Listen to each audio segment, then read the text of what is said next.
Rap song ಅಲ್ಲಿ Yeah. Every time ಯಾವುದೇ particular rap song ನೀವು ಮಾಡೋ 3 ಫಿಲಮ್ ನಿಮ್ಮ ಡೈರೆಕ್ಷನ್ ಅಲ್ಲಿ ನೀವು ಪರ್ಟಿಕ್ಯುಲರ್ ಆಗಿ ಸಿಟಿ ಬಗ್ಗೆ ಅಥವಾ ಒಂದು ಇನ್ಸಿಡೆಂಟ್ ಒಂದು ಟಾಪಿಕ್ ಇಟ್ಕೊಂಡು ಅದನ್ನ ಎಕ್ಸ್ಪ್ಲೈನ್ ಮಾಡ್ತೀರಾ.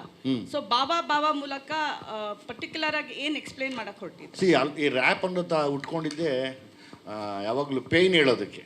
ಅದೇ. I think you know very well better than me ಅನ್ಕೋತೀನಿ. ಅಂದರೆ ಲೈಕ್ ಆ ಪೇಯ್ನ ಹೇಳೋದೇ ಒಂದು ರೆವಲ್ಯೂಷನರಿ ಆಗಿ ತಿರುಗ್ತಾ ಟರ್ನ್ ಆಗ್ತಾ ಬಂತು, ಪೇಯ್ನ ಎಕ್ಸ್ಪ್ರೆಸ್ ಮಾಡೋದು.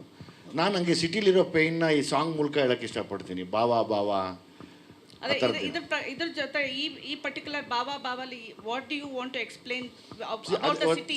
ಓವರಾಲ್ ಅಬೌಟ್ ದ ಸಿಟಿ ಸಿನಿಮಾಲೇ ಬಂದು ದಯಮಾಡಿ ಅಲ್ಲಿ ನೋಡಿ ನನಗೆ ಆ ಕನ್ಕ್ಲೂಷನ್ ಬಗ್ಗೆ ಮಾತಾಡೋಣ. ಇವಾಗ ನಾನು ಸಾಂಗ್ ಬಿಡಬೇಕಾಗಿತ್ತು. ಸಾಂಗಲ್ಲಿ ನಿಮಗೆಲ್ಲ ಒಂದು ಅಟೆನ್ಷನ್ ಗ್ರ್ಯಾಬ್ ಮಾಡಬೇಕಾಗಿತ್ತು ತಿರ್ಗಾ. ಸೊ ಅದನ್ನು ನಾನು ಅದು ಮಾಡ್ತಾ ಬಂದೆ ಒಂದು 2-3 ಡೇಸಿಂದ. ಈಗ ನಾನು ಐ ಥಿಂಕ್ ಅದು ನಿಮ್ಗೆಲ್ಲರಿಗೂ ಈಗ ನೋಡೋಕ್ಕೆ ಸ್ಟಾರ್ಟ್ ಮಾಡಿದ್ರ ಅಂದರೆ ಅದ್ರ ಕನ್ಕ್ಲೂಷನ್ ಸಿನಿಮಾಲಿ ಸಿಗುತ್ತೆ ಅಂತ. Actually rap is nothing but the pain ಅಲ್ವಾ. ಅದು ಯಾವಾಗಲೂ ಪೇಯ್ನ್ ಹೇಳ್ತೀವಿ ನಾವು, ನಮ್ಮ ಪೇಯ್ನ. ನಾನು ಯಾವಾಗಲೂ from the Salaga, Bheema and again the city lights ಅಂದಾಗಲೇ ಜಾಸ್ತಿ ಪೇಯ್ನ್ ಹೇಳ್ಬೋದು. ಸಲಗ ಅಂದಾಗ ಇಂಡಿವಿಜುವಲ್ ಆಗಿ ಹೋಗುತ್ತೆ, ಭೀಮಾ ಅಂದಾಗ ಅದು ಸಪ್ರೇಟಾಗಿ ಹೋಗ್ತಿತ್ತು. ಡ್ರಗ್ ಬಗ್ಗೆ ಮಾತಾಡಿದಾಗ ಇದೊಂದು ಬೇರೆ ವಿಷಯ ಹೇಳಕ್ಕೆ ಹೊರಟಿದ್ದೀನಿ, which is very painful. Again ಸಂಜೆ ಆದಮೇಲೆ ಈ ಸಿಟಿ ಒಳಗಡೆ ಈ ಲೈಟ್ಸ್ ಆನ್ ಆದಮೇಲೆ ಏನೇನಿದೆ ಲೈಫು, ಅದ್ರ ಪೇಯ್ನ್ ಏನಿದೆ, ಅದ್ರ ಅದ್ರ ಹಿಂದೆ ಯಾರಿದ್ದಾರೆ, ಅದು ಮುಂದೆ ಎಲ್ಲಿವರೆಗೂ ಕರ್ಕೊಂಡು ಹೋಗುತ್ತೆ, ಇದು ಹಿಂಗೆ ಹಿಂಗೆ ಮುಂದುವರಿಯುತ್ತಾ ಕೊನೆವರೆಗೂ, ಇದಕ್ಕೆ ಎಂಡೇ ಇಲ್ವಾ ಅನ್ನೋದೇ ಒಂದು that is what Bawa Bawa rap ಅದು. Also I was just thinking, Vijay ಅವರು ಟ್ರೈಡ್ ಆ್ಯಂಡ್ ಟೆಸ್ಟೆಡ್. ನೀವು ಎರಡು ಡೈರೆಕ್ಷನ್ ನಿಮ್ಮ ಜೊತೆನೆ ನೀವೇ you led the whole cinema, you headline the cinema. ಈ ಸತಿ after why did you think of Vinay not instead of you?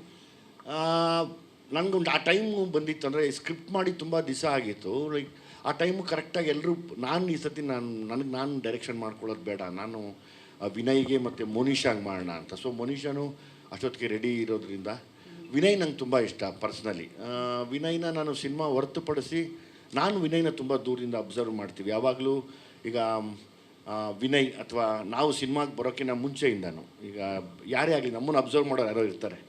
ಹಾಗೆ ನಾನು ವಿನಯ್ನ ಅಬ್ಸರ್ವ್ ಮಾಡಿದಾಗ ವಿನಯ್ಗಿರೋ ಆ ಒಂದು ಒಳ್ಳೆತನ, ಆ ಗುಣ, ಮತ್ತು ಇವತ್ತಿಗೂ ನಾನು ಹೇಳ್ಬೋದು ಒಂದು ಏನು ಹೇಳ್ತೀವಿ ಲೈಕ್ ಆ ಸನ್ನಡತೆ ಅಂತಾರಲ್ಲ, ಅದು ಎಲ್ರಿಗೂ ಬರೋದಿಲ್ಲ. ಅದು ನಂಗೆ ಪರ್ಸ್ನಲಿ ಇಷ್ಟ ಆಯಿತು. ಆಮೇಲೆ ನಾನು ಅವಾಗ ಅಂದ್ಕೊಂಡಿದ್ದು ಈ ಸ್ಕ್ರಿಪ್ಟ್ಗೆ ಆಪ್ಟ್ ಆಗಿರ್ತಾರೆ ವಿನಯ್. ಸೊ ಮುನೀಶನು ಮಾಡ್ತೀನಿ ಅಂದಾಗ ನಾನು ಆ್ಯಕ್ಟ್ ಮಾಡೋದು ಬೇಡ, ಅವ್ರಿಗೆ ಡೈರೆಕ್ಟ್ ಮಾಡೋಣ. ಆಮೇಲೆ ಪ್ರತಿಯೊಬ್ಬ ಡೈರೆಕ್ಟ್ರಿಗೂ ಒಂದು ಆಸೆ ಇರುತ್ತೆ, ಅಂದರೆ ನನ್ನಂಥ ಡೈರೆಕ್ಟ್ರಿಗೆ ನಾನು ಹೀರೋ ಆಗಿ ನಾನೇ ಡೈರೆಕ್ಟ್ ಮಾಡಿಕೊಂಡು ನಾನು ಬೇರೆಯವ್ರಿಗೂ ಡೈರೆಕ್ಟ್ ಮಾಡಬೇಕು ಅಂತ. ಬಟ್ ಆ್ಯಕ್ಚುಲಿ ನೀವು ಹೇಳಿದ್ದು ಕರೆಕ್ಟ್. ಅಂದರೆ ನಮ್ಮಲ್ಲಿ ಆ್ಯಕ್ಟರ್ಸ್ ಇದ್ದಾರೆ, ಅವ್ರಿಗೆ ಬೇರೆ ಬೇರೆ ಕ್ಯಾರೆಕ್ಟರ್ಸ್ ಕೊಟ್ಟು ಎಕ್ಸ್ಪ್ಲೋರ್ ಮಾಡೋ ಟೈಮ್ ತೊಗೋತಾ ಇದ್ದಾರೆ. We don't have directors who want to, ಅಂದರೆ new comers, they only want stars ಅಂತ. But you went with somebody with 2-3 film old actor, even though he comes from a background which is very legacy holds, but he also needs to build his own ಇದು ಅಂತ. So Vinay, how did you find this journey working with Vijay sir? ನನಗೆ ತುಂಬ ಖುಷಿಯಾಗಿತ್ತು.